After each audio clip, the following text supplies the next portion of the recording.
I'm starting today's video here in my garage next to my beloved Alfa Romeo 4C and with my Lotus Elise right here behind me. You can't see it, but it's up on the lift directly behind me. And the reason that's fitting is because when I do order my Lotus Emira, I'm going to have to part with one of these babies.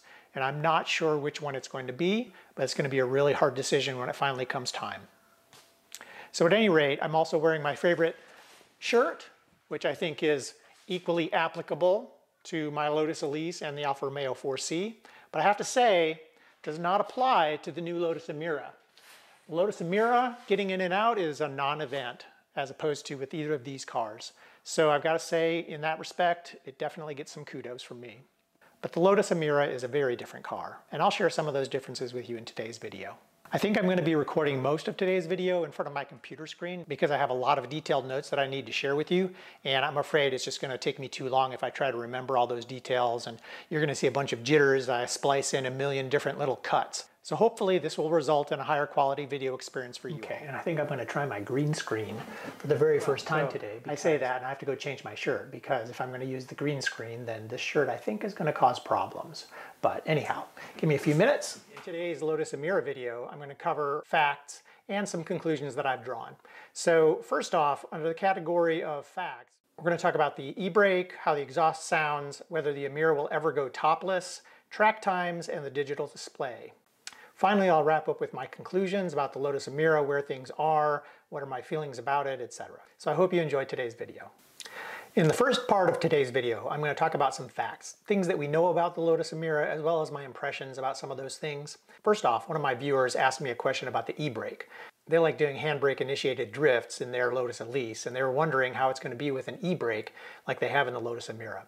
Well, I had a chance to check it out during my recent test drive of the Lotus Emira, and the e-brake is gauged using a button, so it's not nearly the same. It's electronic, so you don't have that tactile feel. I feel it's kind of weird that you have a V6 Lotus Emira with a manual transmission and a stick, yet you have this electronic e-brake. It just seems kind of incongruous. And I'll be honest, I'd be a little bit nervous, like if you're parking on a hill, I definitely want to put that manual transmission into gear as a sort of a double safety in case that e-brake fails. And I have heard cases of e-brakes failing in the past, nothing to do with the Lotus Emira, but just in general, I know with electronics you can have problems. So that seemed a little odd. A lot of people are wondering how the car sounds. I have to say, so I test drove the Lotus Emira for about 30 minutes.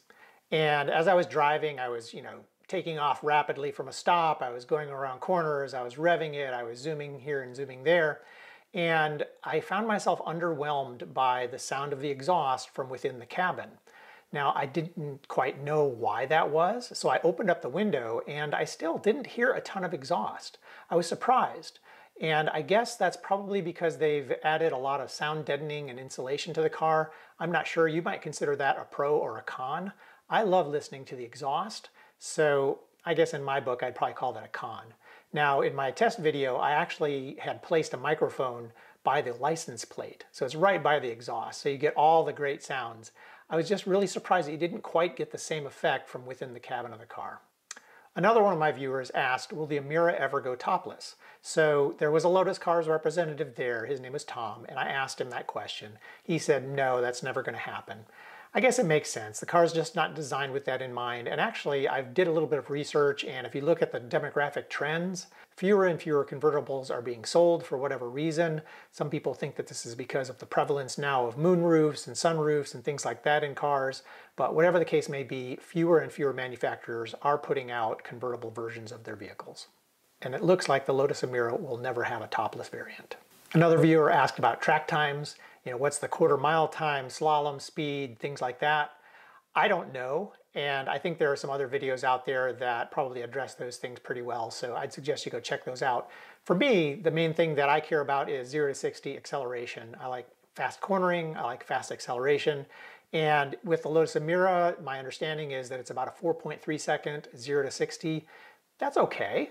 My Lotus Elise, which is, almost 20 years old, can do it in 4.2 seconds. But that said, the Lotus Emira is a much heavier car and has many more creature comforts. So that might be worth it to make a compromise and get a car that's just a hair slower off the start. This next question is one that I had, and it's because of my experience with my Tesla Model S.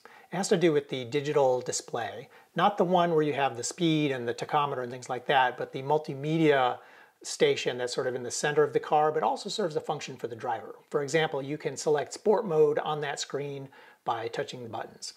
So in my Tesla Model S, which is a great car, high-end Tesla luxury vehicle, drove wonderfully, and tons of high-end features, you have a massive digital display.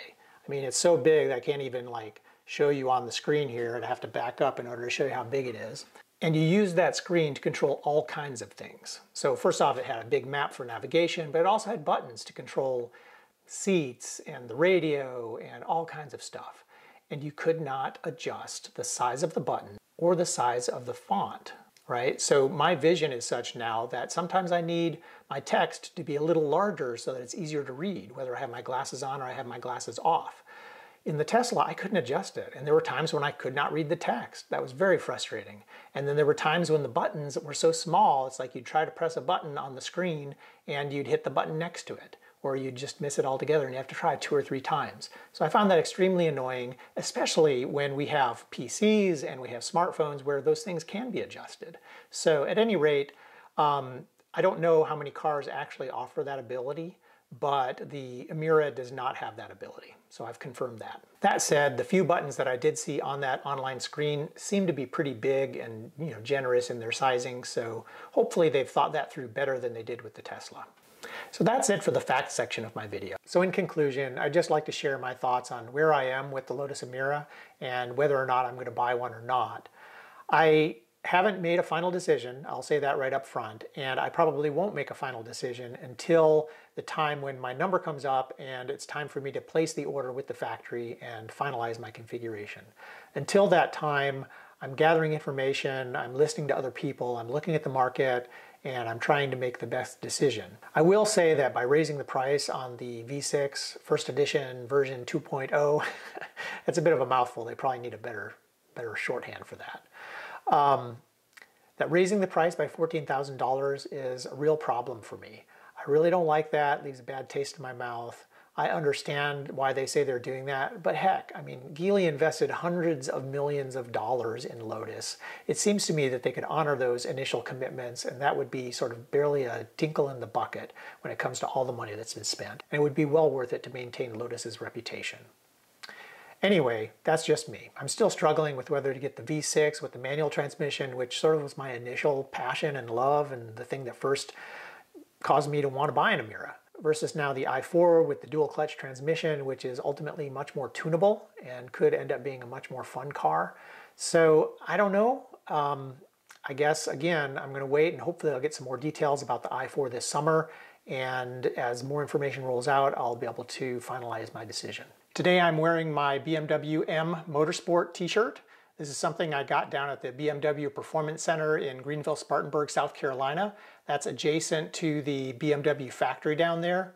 So if you ever get a chance, it's an awesome place to go, either to check out the factory and do a tour or to participate in a driving school, like I've done about 20 or so times. Awesome experience, great people, great place, a lot of fun, great facility, so check it out. I hope you liked today's video. If you did, please comment, like, and subscribe to my channel. Those actions really drive the YouTube algorithms crazy and cause my videos to be seen by more and more people, and I'd really appreciate the assist. Thanks, and whatever you're driving, have a great day. Some people think the toughest guy on the road is a guy driving a Hummer. No. That guy can afford a Hummer. He can afford the gas that goes in the Hummer. He's living the dream. You know you don't want to mess with? Dude driving a beat-up minivan, right, bro? We're just filled with rage and spite. We're liable to get out at any stop sign, break a juice box right over your head. The only time we ever feel better than anybody is when he drives by in the station wagon. That's the only time. Yeah. Oh.